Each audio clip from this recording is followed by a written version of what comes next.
A boy named Eric Ponti is the most incorrigible troublemaker at school.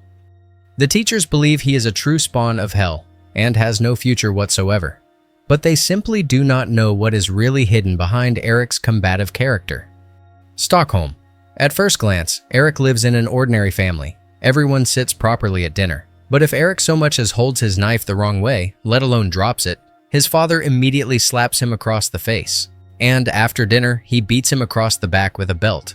Eric's mother is too afraid to say a word to her husband and drowns out the sound of her son's beating by playing the piano. It is no surprise that such a life has made Eric embittered and aggressive. He constantly starts fights at school, and after yet another brawl, he is expelled from the institution. Returning home, Eric finds his mother talking with a lawyer. The man quickly says goodbye to Mrs. Ponti and hands the boy a business card, just in case. Alone with her son, the mother treats him with unusual tenderness, but she informs him that he will have to leave for a boarding school that very evening, explaining that this is his only chance to continue his studies and escape the bad influence of the streets. Upon arrival, Eric is immediately greeted by an older student, the lanky Otto, who rides horses and generally looks like the best student in the school. With exaggerated politeness, Otto shows the newcomer around the grounds and then escorts him to his room. As he leaves, the young man says that Eric can always turn to him for help, since team spirit is especially valued in this school.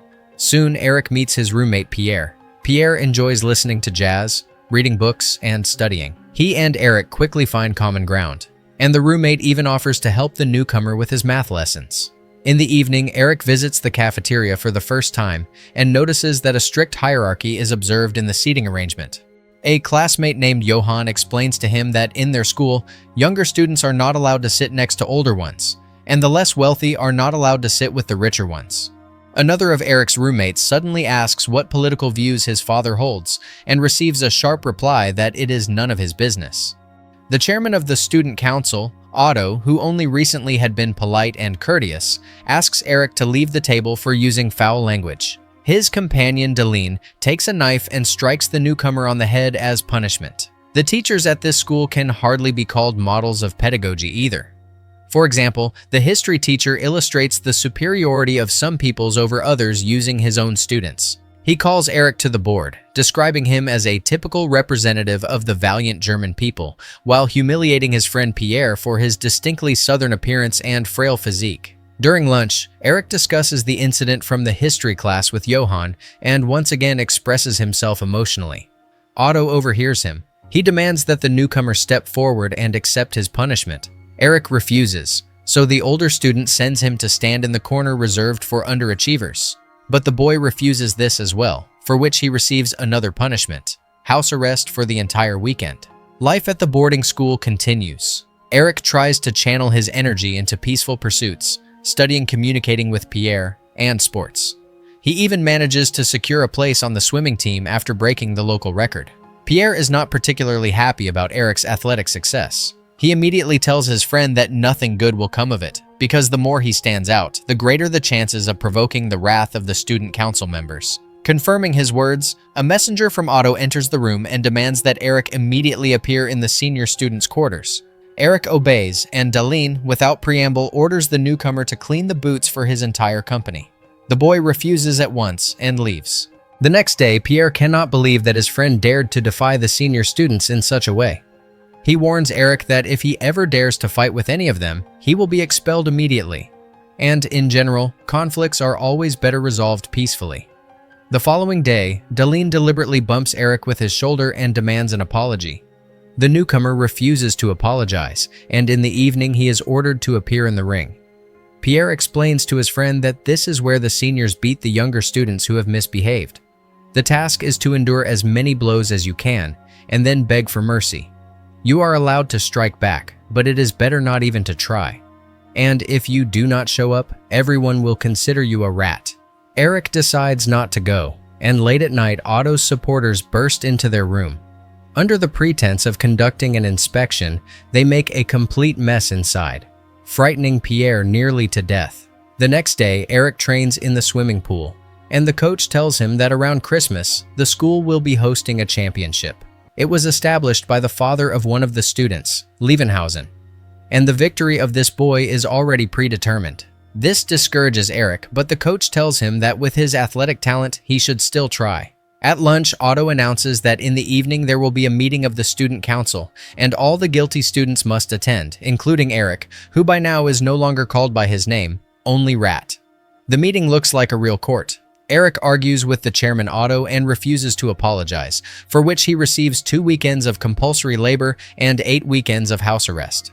The first weekend arrives, and Eric dedicates it to compulsory labor. Darlene has prepared a task for him, to dig a small ditch all by himself. The boy completes the task even though it starts pouring rain, and when he reports back to the seniors, they give him a new assignment, to fill the ditch back in.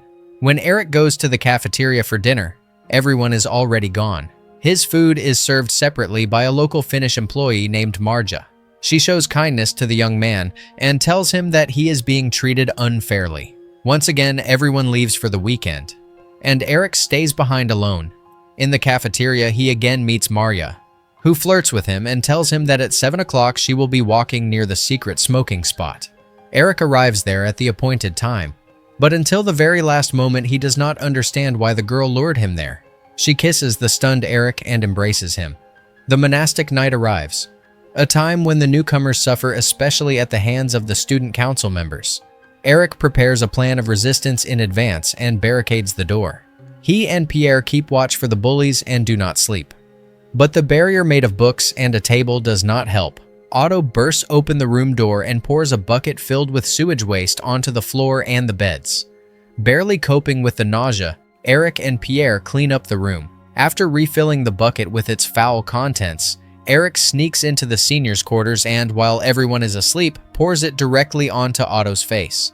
At lunch, Eric publicly jokes that someone at the table smells very bad. The boy stands up and walks over to Otto, sniffing the air. The senior student goes into a rage and begins to beat the newcomer with all his might. Eric cannot fight back. His hands are tied behind his back. He is on the verge of losing consciousness from the blows, but Marja intervenes, and at her scream, the headmaster arrives. Otto stops. The day of the swimming competition comes. Eric wins in all disciplines, and only the final challenge remains, 300 meters. The coach enters the locker room and tells Eric that he has every chance of beating Levenhausen. The mentor promises that in case of victory, no one will harm him, and he swears to take care of it. Eric wins the distance and sets 3 records during the championship. He is the absolute winner of the tournament. On Christmas Eve, Eric finally comes home. His mother praises her son for his excellent grades and the swimming trophy, while his father does not even pay attention to them. What worries him most is the grade of C in conduct. Eric tries to explain that he simply did not want to be a servant boy for the older students, but his father refuses to listen to him. The boy returns to school, where unpleasant changes await him. For some reason, Marja starts avoiding him, and Otto and his gang begin to harass Pierre. Eric realizes that now the seniors have decided to change tactics and torment his roommate, and he even considers quitting swimming practice. Meanwhile, Marja tells him directly not to visit her anymore. But Otto and his company do not relent. One evening, they catch Eric near the building and bring him into a room where his friend stands undressed. Darlene is mocking him, threatening to put out a cigarette on the boy's chest. Then Eric volunteers to take the punishment for his friend, and Darlene takes it out on him. The boy does not utter a sound despite the unbearable pain. Pierre is ordered to get dressed and is summoned to the ring for the next day. The following day, Eric tries to dissuade Pierre from going to the ring, but Pierre is determined to fight Otto and stand to the last. The friends quarrel, but Eric still comes to watch the duel. It begins promisingly. Pierre hits Otto directly in the face. However, such insolence makes the opponent furious, and he beats Pierre almost into unconsciousness. Despite this, Pierre refuses to beg for mercy. Eric watches with tears in his eyes and leaves. Later, back in the room, he promises Pierre that he will deal with Otto and put an end to his bullying. But for now, Otto once again turns on Eric. First, as part of the compulsory labor, he is told to drive 4 stakes into the ground for setting up a table. But closer to nightfall, Eric learns that these stakes were meant for him. The bullies tie the boy with ropes and then douse him with buckets of hot and cold water. He is left outside alone, at risk of freezing. After some time, Marja finds him there, takes her beloved to her room, and nurses him back to health. Returning to his own room, Eric finds a letter from Pierre. In it, his friend writes that he has decided to leave the school and asks him not to hold a grudge. Pierre calls Eric his only friend, and the boy cries from loneliness and bitterness.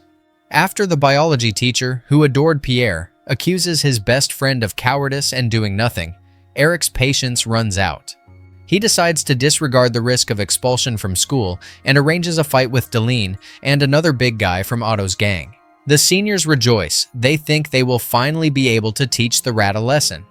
But Eric does not look frightened at all. On the contrary, he is very confident in himself and promises to tear his opponents to pieces. Otto, seeing how good Eric is in hand-to-hand combat, is clearly frightened. But instead of humiliating the gang leader in front of everyone, Eric simply leaves the ring in silence. He heads to the staff building and asks for Marya. A woman from the kitchen tells him that the girl was fired 3 days ago for inappropriate behavior. The students are handed their mail, and Otto's henchman notices that Eric has received a letter from Finland. The senior immediately goes to the boys' room and seizes the envelope. In front of everyone, the bully reads Marja's message aloud. The girl writes that Eric should not worry about a possible pregnancy because she has taken all necessary precautions, and she confesses her love to him. On that same day, Eric is summoned to the headmaster's office. The man informs the boy that he has no other choice but to expel Eric immediately without allowing him to take the exams. The boy does not argue with the decision of the school's head. He only asks to have Marya's letter returned to him. The headmaster refuses and advises Eric simply to forget about the existence of this girl. With less than 24 hours left before returning home, Eric decides to give Otto one last lesson. He tracks the senior student into the forest, far from the school, when Otto is out walking with a horse, and forces him to kneel. The bully has nowhere to run, and Otto begins to offer Eric money. The boy replies that he does not need money. He begins vividly describing how he will kill his enemy, take his ring, knock out his teeth, and no one will ever identify him. Otto breaks down into hysterics. But of course, these are only threats. Eric walks away, leaving the sobbing Otto on the ground. He packs his things and remembers that he still has the lawyer's business card. The man promptly arrives at the school. Eric goes to the local teachers' meeting and confronts the headmaster, accusing him of violating Swedish law, which clearly guarantees a citizen's right to personal correspondence. The headmaster still refuses to return the letter, and then from behind Eric's shoulder, the lawyer steps forward. He says that he has just spoken with an acquaintance who is a reporter, and that this journalist listened with great interest to Eric's story and now wishes to come to the school for a visit. The teachers begin to panic and ask questions. The headmaster realizes that he is in serious trouble and agrees to cooperate. Several months pass. Eric graduates from school. He returns home with excellent grades that guarantee him admission to any college in the country. But his father is once again dissatisfied. He is unhappy with the conduct mark and with the romance Eric had in the boarding school. He once again orders his son to go into his room. But this time, things go very differently. Eric threatens that within half an hour his father will end up in the hospital with both arms and legs broken. In the hospital, he will have to say that he fell down the stairs. And if he dares to involve the police, Eric will immediately tell them everything Mr. Ponti has done to his family all these years. The father stares at him in shock, and for the first time, fear seems to flash in his eyes. Some more time passes. Eric goes to visit Pierre and learns that his friend is leaving to study in Geneva. As for Eric himself, he gets a job at a law firm. For now, he is only a courier there. But from this moment on, his main dream is to become a lawyer and protect the world from injustice. The friends shake hands and promise to meet again someday. That is where the film ends.